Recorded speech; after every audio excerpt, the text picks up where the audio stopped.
Hi, this is Miss Harith, and we're going to review today adding integers. So we've learned a couple of models with adding integers. One is to use counters.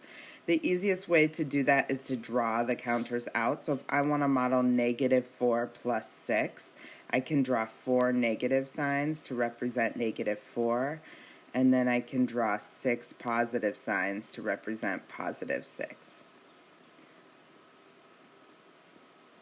What happens here, oops, I have one too many positive signs. I have 7. Okay, so now I have 6 positive signs and 4 negative signs. What happens here is that we have some zero pairs. So 1 negative plus 1 positive. We know that -1 plus +1 equals 0. So this right here has a value of 0. That means it cancels itself out. So here I have 4 zero pairs, okay? I can kind of get rid of those because that whole part has just a value of 0, and I just want to think about what's left. Well, what's left right here is +2, so my answer to this problem is +2, okay? Let's do another one with some zero pairs. So on this next one, I start with -7, so that means I should have 7 negative signs. 1, 2, 3, 4, 5, 6, 7. And then I have +3. So then I'm going to add 3 positive signs. 1, 2, 3. How many zero pairs do I have here?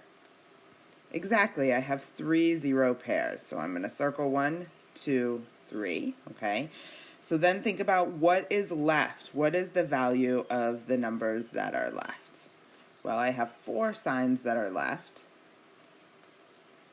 but they're all negative, so that means my answer here is -4, okay? Let's do a couple where we don't have zero pairs. So if I look at the problem below, it's -4 plus -3. Well, if I want to draw a picture model of that, it's 4 negative signs plus 3 negative signs. Well, the problem is here, I don't have anything I can circle because there's not a negative and a positive. There's not that zero pair of one of each of them.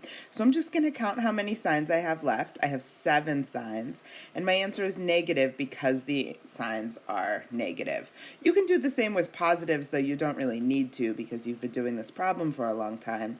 When I have 3 positive signs, plus 4 positive signs, I also don't have zero pairs, so I have nothing I can cancel here. That means that my answer is +7. Okay, so that's how we model integers using counters. And then the other way we've thought about integers is using number lines. So when we look at these number line examples right here, the first one is just positives, so 3 plus 2. We know that when we model number lines, we always start at 0, so that's kind of like our home base. If I want to model +3, I'm moving 3 spaces to the right. Okay, and then if I want to model +2, I need to move 2 more spaces to the right, but from where I am. So I'm already at +3, I'm going to move 2 more spaces to the right, and I'm going to end up at +5, okay? So this is the start, and this right here is the ending space. The ending space is my answer. I know my answer is +5 in this problem, okay? The next one right here has 2 negatives. So the difference is when we're modeling negatives on the number line, we're going to move to the left. So I'm starting with -3 right here. I still start at 0, and I move to the left 3 spaces. Okay, now my next number is also a negative, so I'm moving to the left 2 more spaces because it's -2, and now I'm going to end up at -5. So the answer to this problem is -5. So this was my start, this was my end right here on the number line. Okay, well, what happens if we mix these two together? Well, let's take a look at it. This one right here, we are going to start at 0 on the number line, and the first thing we have is -3. So which way do I move if it's negative? You're right, we move to the left 3 spaces. So I'm moving 3 spaces to the left. Now I'm at -3.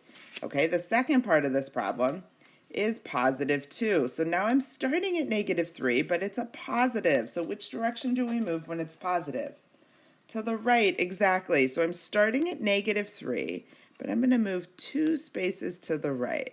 That means that I'm going to end up, it's a little hard to see here, right here at -1. So my answer to this problem is -1. That's the ending space right there. This is the same problem that we already did at the beginning, so you know what? You get a bonus one here. We are not going to do this problem right here because I accidentally copied the same problem. Okay, so hopefully that helps you use the the number line to model integer problems. Right now, you should be able to do pages 3 and 4 in the iReady packet, and there's another video for subtraction.